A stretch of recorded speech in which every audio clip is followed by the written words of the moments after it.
Olá, eu sou o Fábio e você está no canal 10 Minutos Investindo. Aqui nós falamos de ações, opções, mercado em geral, day trade, swing trade e position. E nesse vídeo, que eu pretendo que seja um vídeo o mais breve possível, até porque eu estou com um problema sério na garganta, não estou podendo falar. Esse é o motivo, inclusive, de eu não estar lançando vídeos, que eu normalmente trazia 2 a 3 vídeos durante a semana, né? Ainda estou fazendo um tratamento ainda, então não está dando para ficar falando muito. Mas vamos lá. O que eu quero trazer para vocês é basicamente o que está acontecendo com o Ibov, os movimentos, as perspectivas, né, para amanhã, a sexta-feira propriamente, né, e o que esperar e o que provocou propriamente, né, segundo a minha análise, essa queda e retorno à casa dos 116 mil pontos. E se você acha interessante esse conteúdo, está com uma certa dificuldade de fazer uma leitura sobre o que está acontecendo, panorama geral do mercado, e quer uma segunda opinião, ou uma opinião para somar, né, com as suas próprias conclusões, segura só um minutinho a vinheta, que nós já voltamos com o vídeo.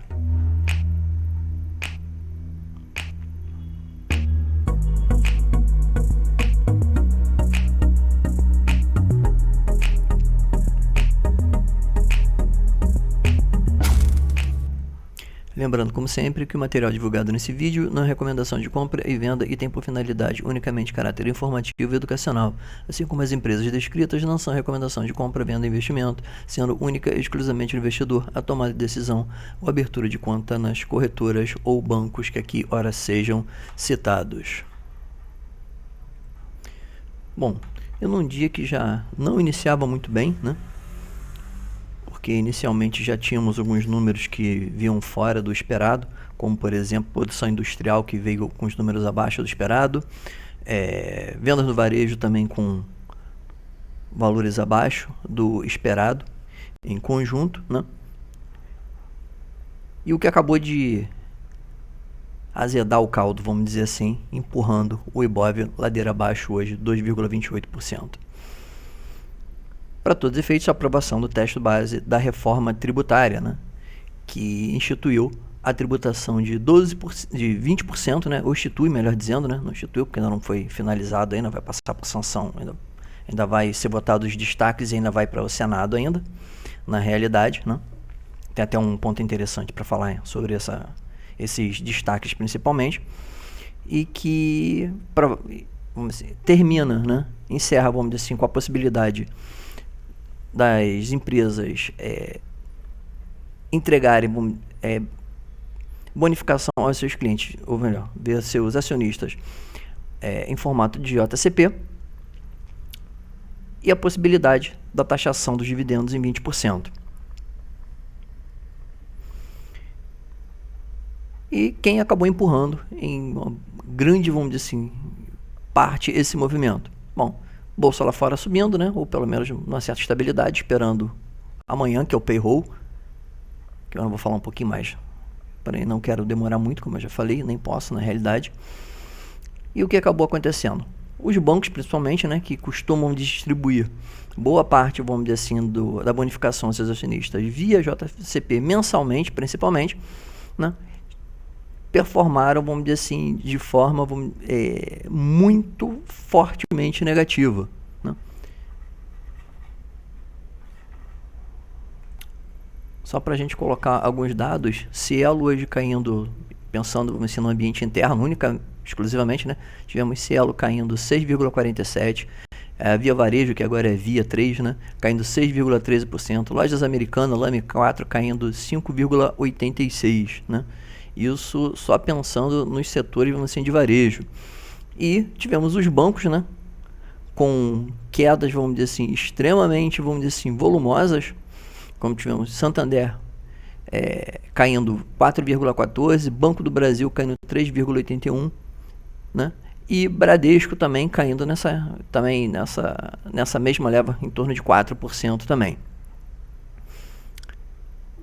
Resultado principalmente dessa aprovação do texto base da reforma. Porém, trazendo uma visão um pouquinho diferente, eu fiz alguns cálculos rápidos aqui, e em média, né, essa mudança de tributação, o quanto que ela vai impactar para todos os efeitos nos setores em geral. Bom, feitos os cálculos aqui, né, não vou colocar cálculo aqui porque eu não quero esticar muito esse vídeo, como eu já falei, mas a média, né, de perda para o acionista, ou seja, para quem tem as ações das empresas que recebem esses dividendos, vai ser em torno de 10%, quando as empresas entregarem, em média, um payout entre 50% até no máximo 65%.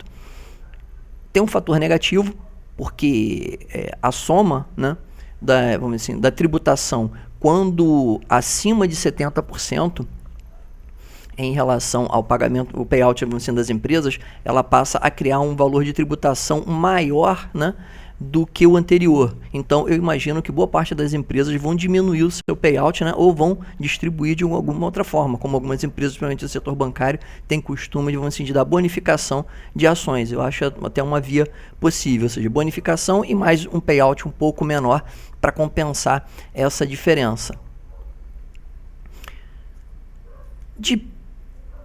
Vamos dizer assim, de expectativa, que eu vou ser bem sincero, eu acho que é bem plausível. Um dos destaques que vai ser votado é a alteração desse valor de 20% para 15% da tributação, o que faria com que esse valor que eu coloquei, sendo em torno de 10%, né, de perda em cima dos dividendos que nós recebemos sobre as ações, esse valor de 10 viria para um valor aproximadamente de 7,35 a 7,85, no máximo 8, quando o payout abaixo de 70%. Tá? Que eu imagino que vai ser o payout máximo que as empresas passarão a distribuir, se for aprovado, tanto sendo com a tributação de 20% ou 15%. Tá? O que eu tenho de positivo no final das contas? Mas tem alguma coisa positiva? De certa forma, tem algo positivo sim. E o que se tem de positivo, pelo menos, no radar? Bom, finalizamos na realidade o mês de agosto com uma entrada de capital estrangeira da ordem de 7 bilhões. O que significa isso? Significa que temos que ficar monitorando esses valores para esse comecinho do mês de setembro, para ver se esse crédito, né, vamos colocar assim, exterior, ele vai continuar no Brasil ou ele vai simplesmente picar a mula e voltar para os Estados Unidos, né? Eu imagino que não, mas eu não tenho bola de cristal para ter certeza. Fatores para se ficar extremamente de olho para amanhã, sexta-feira, né, que vai estar soando meio que uma sexta-feira 13, vamos dizer assim, do mercado. Payroll. Dependendo dos dados do payroll, o que pode acontecer? Deixa eu mudar aqui rapidinho. Beleza. Dependendo dos dados do payroll, o que pode acontecer? Bom, aqui é o nosso gráfico do Ibov, que a gente já está acostumado a sempre bater com ele, né? E aqui a gente tem traçado, como sempre, aqueles nossos pontos importantes. A gente vê que novamente a gente estava travado aqui, né? Entre aquela nosso intervalo entre 120 e 122 mil e o intervalo entre 117 e 119 mil pontos, né? Que era aquela região, vamos dizer assim, que para todos os efeitos proporcionou a alta, né, até os 131 mil pontos. Qual o ponto mais importante, a meu ver? Mais uma vez, continua a mesma situação. O ponto mais importante é aqui entre 115.700 e 114.500. Por quê? Se o mercado perder amanhã, e como que ele poderia perder? Bom, primeiro, o mercado continuar precificando, né, essa redução, né, nos dividendos entregues pelas empresas.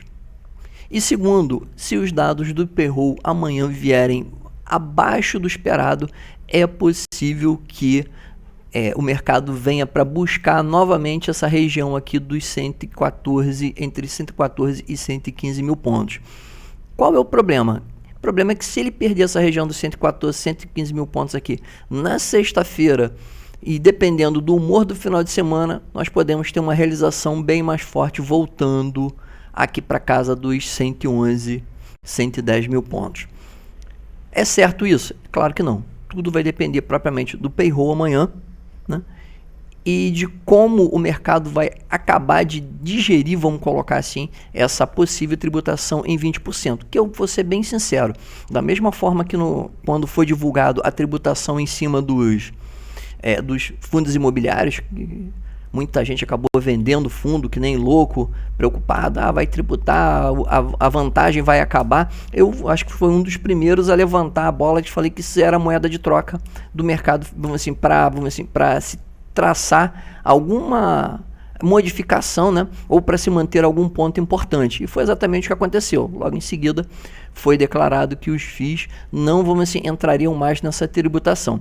Da mesma forma que eu acredito que essa tributação de 20%, ela, nesse ajuste desse destaque que vai ser votado em separado, né, que ela venha e retorne um pouquinho para os 15%, e como eu falei, a 20%, a perda assim, dos acionistas é em torno de 10% quando o payout abaixo de 70%.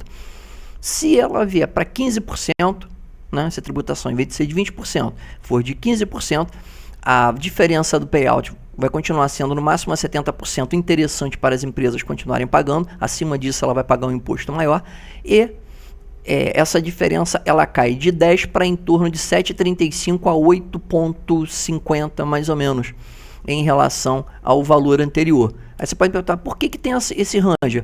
Porque a tributação é dividida em empresas do setor, vamos dizer assim, financeiro e do setor não financeiro. Então tem uma pequena variação aí. Tá? Se alguém quiser que eu explique isso um pouco mais, eu tendo condição, eu faço um vídeo explicando um pouquinho melhor isso. Então, o que a gente tem para o Ibov para todo efeito é isso. Tanto você vê que foi um efeito tão estranho que, se nós pegarmos e olharmos aqui o gráfico do dólar rapidamente, ó, o dólar hoje, mediante a toda a queda do Ibov, ele literalmente ficou parado. Ele não andou nem para um lado nem para o outro. O que mostra isso? Mostra que foi um efeito, vamos dizer assim, provocado principalmente pelo ambiente doméstico. E uma outra coisa também que está no radar, vamos dizer assim, de uma forma muito forte, muito enfática, né? E está sendo tratado de uma forma, a meu ver, errática, é as manifestações do dia 7 de setembro, que é o que tudo indica, devem vir bem fortes, né? E não se sabe propriamente o que se esperar das manifestações e principalmente do resultado nelas após ou melhor, na semana ou durante a semana seguinte, já que o dia 7 de setembro ele cai justamente, deixa eu olhar aqui, na terça-feira, né? Eu ainda tenho que olhar se no dia 6 terá, vamos dizer assim, a bolsa vai trabalhar para todos os efeitos. Eu não olhei no calendário ainda isso, né? Mas o feriado cai propriamente numa terça-feira. Muitas instituições costumam normalmente enforcar na segunda-feira, no caso, no dia 6. E para finalizar, um outro detalhe também importante, né, para ficar de olho, é que se os dados do payroll amanhã vierem bons para todos os efeitos e, vamos dizer assim, mesmo assim o Ibovespa continue realizando e retorne para esse ponto aqui dos 114, 115 mil pontos, eu vejo quando sendo uma boa oportunidade, né, para procurar ativos que atualmente, né, estão bem dentro do preço, ou seja, está num preço bem justo. Temos muitos ativos na bolsa atualmente num preço bem justo, mas o ideal é o quê? Esperar, vamos dizer assim, um cenário de reversão, já que para todo efeito continuamos com uma tendência de baixa no curto prazo, principalmente, né? E daí em diante, sim, tomar a decisão e procurar bons ativos para, de repente, aumentar a posição ou, de repente, fazer uma nova entrada na carteira. Então, gente, amanhã, muita prudência, muito cuidado, né? Porque o que parece estar barato hoje, amanhã, pode ser que se torne caro. E como sempre, se você não é inscrito no canal, inscreva-se. Ative o sininho para receber as nossas notificações. Deixe seu like ou seu dislike, também não tem problema. Porém, comente para que possamos melhorar a qualidade dos nossos vídeos. Mais uma vez, desculpa por não estar colocando vídeo de forma muito incidente, mas a coisa está complicada. E como sempre, muito obrigado a todos. Muita prudência amanhã e bons investimentos.